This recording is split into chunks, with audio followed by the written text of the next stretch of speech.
Olá, galerinha do quinto ano, tudo bem com vocês? Professor Denis, assim, já não vai estar com tantas saudades a partir de agora, já que estamos tendo essas aulas virtuais gravadas que vocês assistem no YouTube para dar continuidade ao conteúdo, mas também agora estamos nos encontrando no Zoom, né? Então a gente pode conversar, tirar dúvidas e ajudar na resolução das tarefas que vocês não conseguirem, tá bom? Mas não deixem de, se passou alguma matéria, alguma videoaula passou, você não conseguiu assistir, não está no canal, fala com a secretaria de dar um jeito de colocar de novo lá no canal para que você possa assistir essa videoaula e tá a par do conteúdo. Na conversa que nós tivemos semana passada eu vi que muitos não fiz a tarefa, deixa desse jeito, vou levando, né? Mas não é assim, a gente quer que todo mundo esteja acompanhando no mesmo ritmo os conteúdos, beleza? E a aula de história de hoje vai dar continuidade ao capítulo 4. Vocês viram que desde o capítulo 1 nós estamos falando de aspectos da política e na última aula nós vimos aquelas pessoas, aqueles jovens, crianças que fizeram o seu papel na história da política. E hoje nós vamos dar continuidade falando sobre as organizações não governamentais que fazem também um trabalho político,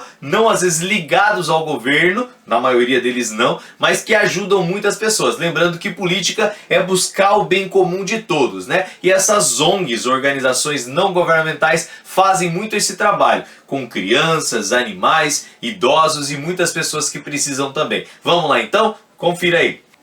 Então, pessoal, na página 137, acompanhe com o professor aí o Siga em Frente. Vai falar das organizações não governamentais. Professor do céu, o que é uma ONG? O que é uma organização não governamental? Bem, o que é uma ONG? Olhem primeiro aí na apostila de vocês, vai dizer assim: você já ouviu falar em uma organização não governamental ou em organizações não governamentais? Geralmente são compostas por grupos de pessoas que se organizam para criar ou propor soluções de melhorias pertinentes à vida em sociedade ou à relação dos seres humanos com o planeta. Bem, para tudo e continua observando na tela aí o que o professor colocou essa imagem para você.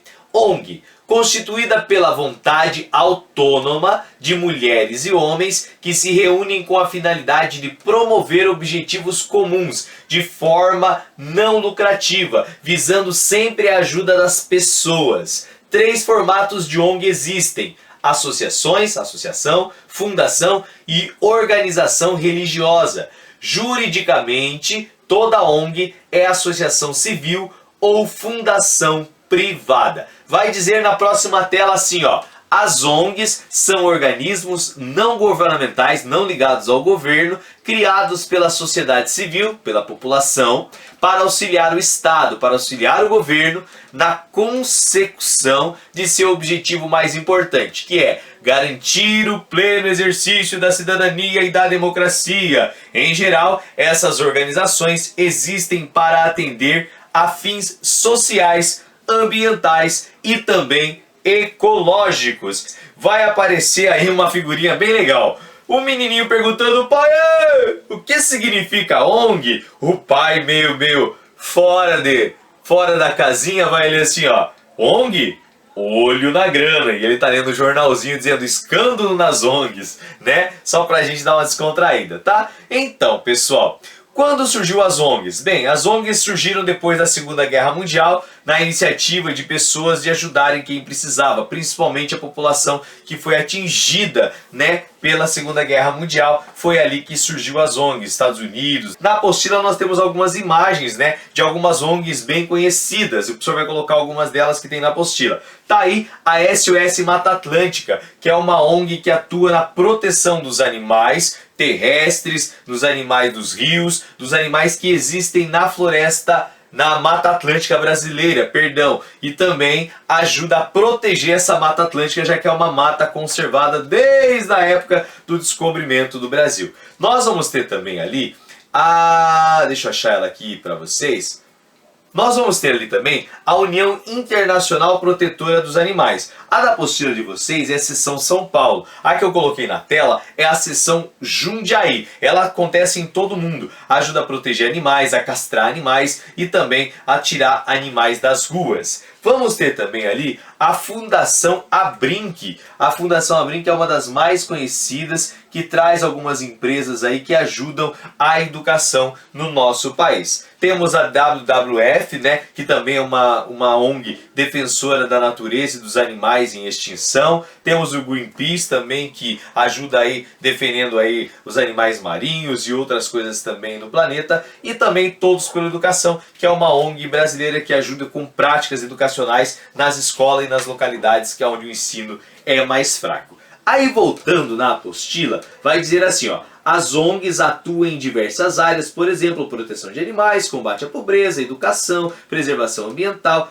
entre outros. Suas formas de ação são as mais diversas possíveis. Alguns atuam coletando recursos, outros trabalhando, ajudando. Na África temos muitas ONGs, no Brasil também muitas ONGs que atuam em nosso país, beleza? Tem uma atividadezinha para fazer embaixo, bem facinha, para fazer uma pesquisa bem rápida sobre as ONGs. Qualquer dúvida, você vai mandar um recadinho via Agendedu ou na nossa aula via Zoom, beleza, galera?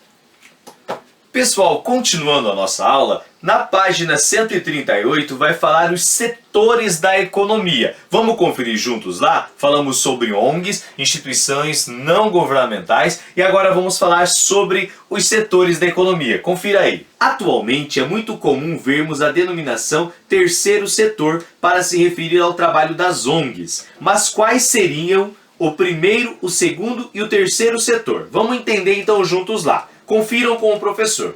Primeiro setor, trata-se do Estado em si. Prefeituras, governos estaduais, governo federal compõem o primeiro setor. Outro nome dado a este conjunto é o setor público. Vocês devem estar vendo muito isso ultimamente. O setor público é aquele que tem ajudado, ou melhor, financiado muitas vezes melhorias na saúde para tratar do coronavírus, aquele que às vezes traz melhorias para compra respiradores nesse tempo, é aquele que está fazendo toda a logística, o setor público que faz a logística deste tratamento, da compra de respiradores, na contratação de profissionais para o coronavírus, para o combate ao coronavírus, melhor dizendo.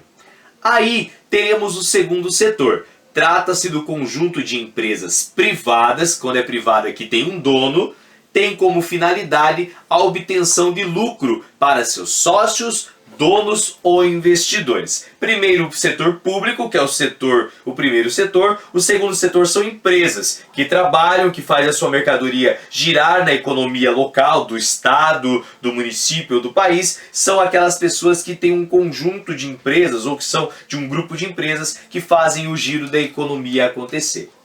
Por fim, o terceiro setor. Trata-se do conjunto de organizações sem fins lucrativos. Elas atuam principalmente em pontos que consideram problemáticos da sociedade. Dentre os ramos, podemos citar o combate à pobreza. Na África tem muitas ONGs que trabalham nesse sentido, aqui no Brasil também. Questões relativas à educação, já falamos disso também, no Brasil tem muito. Ao direito dos animais, à proteção à criança, entre outros. Falamos, né, Todos pela Educação, a Fundação Abrinq, a SOS Mata Atlântica e outras que fazem parte desse terceiro setor. Beleza? E aí, pessoal, na página 139 vai falar dos espaços de atuação da política. Eu já falava para vocês na outra aula que a política a gente faz em vários espaços. A gente até viu aquelas crianças lá que desempenharam a política em vários espaços. Mas aqui na apostila vai falar em outros espaços onde a gente pode ter uma atuação da política, onde se pode fazer o bem para as pessoas através da política.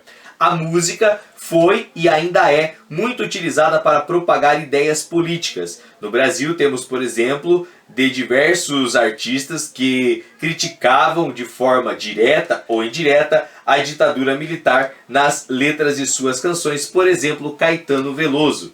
O esporte também já foi e pode ser um espaço de atuação política. Um exemplo é o discurso que alguns atletas de times de futebol levaram sobre o racismo. Já viram várias demonstrações em jogos de futebol treinadores e jogadores falando sobre o racismo. Também vimos no futebol o Pelé, na partida de despedida dele. Pelé é o rei do futebol, né? Todos falam que ele é o rei do futebol. Na partida de despedida dele nos Estados Unidos, quando ele jogava lá e se despediu do futebol, ele falava que ele queria o melhor para as crianças. Então foi uma forma dele fazer um ato político também.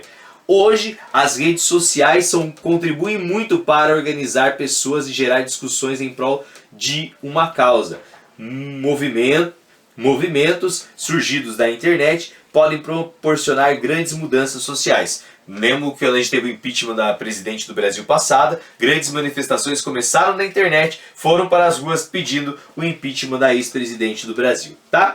E também os textos escritos já foram e ainda são e podem ser utilizados para criticar modelos políticos e injustiças sociais. E aí, a partir desses textos, né, que saem em jornais, internet, fazer com que as pessoas criem uma vontade de lutar por melhores situações políticas no nosso país. Beleza, quinto ano? Então, quinto ano, estamos concluindo a nossa disciplina de História neste capítulo 4. Na próxima semana o professor vai voltar um pouquinho para vocês entenderem melhor esse assunto. Vão algumas atividades para casa via Agendedu. Tendo dúvidas, conversamos pelo Zoom, né, nas nossas aulas semanais, no nosso tempo semanal, mas também podem mandar já a pergunta via Agendedu que a gente ajuda vocês a responder, beleza? Aquele abraço especial para vocês, até a próxima.